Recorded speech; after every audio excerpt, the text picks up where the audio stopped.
So I've always wanted to be what people would consider a great dog trainer. It's always been a goal of mine. It's always going to be something that I strive for. Um, I will say that learning what cultivating means, I can most definitely say that I've cultivated my mind around dog training stuff. Um, I just and it can be as simple as being very intrigued by something long enough to make it kind of like your normal thought process. What we don't think and believe is that we have the ability to basically focus on something long enough to a point to where what we consider thought power is basically thought power, right?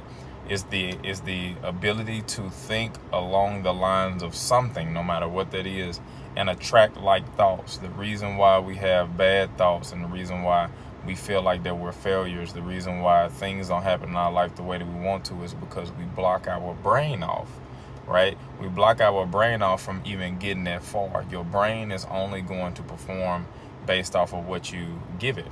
And 9 times out of 10, we're thinking about things that we don't necessarily want to think about, then it produces and it attracts more thoughts of that nature.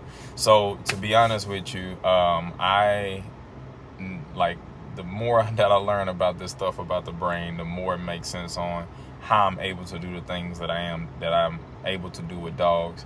One thing that I can say that I used to focus and pray to God for is that I wanted to be able to have this understanding, right? It was a understanding.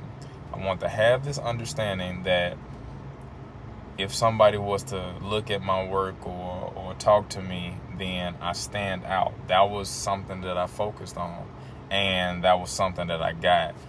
Some people ask me like, "Hey, what prompted you to write the book? What's up with the book, etc." The book has a lot of factors to it. All right, if you haven't gotten the book, it's on Amazon.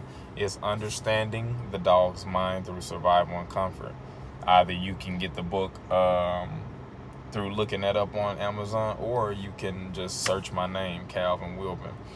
But what prompted me to write the book is that out through my career, I've been through the school of hard knocks when it came to when it came to this dog stuff. I promise you. But I'm real good at patterns, so I was listening to people talk to me on a regular basis. Like, I thank you.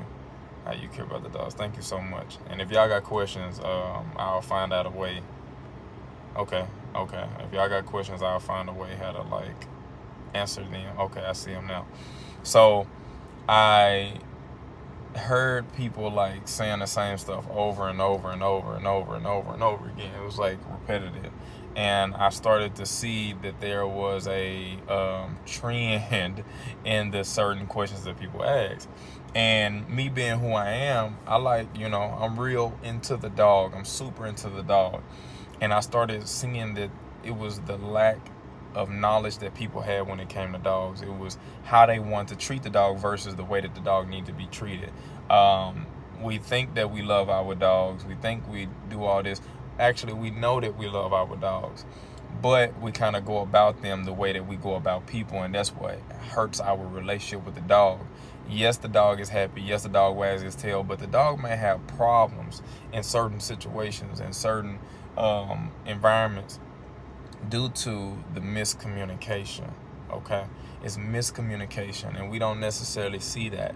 All we see is that we feeding this dog, we're loving this dog, and then in return the dog begins to kind of learn us. But the thing is that the dog that's learning us, okay, the dog that's learning us is kind of portrayed through our eyes that the dog is like in love with us. And then what happens is that as time go by, the dog start to learn that it can get over on you, with some things.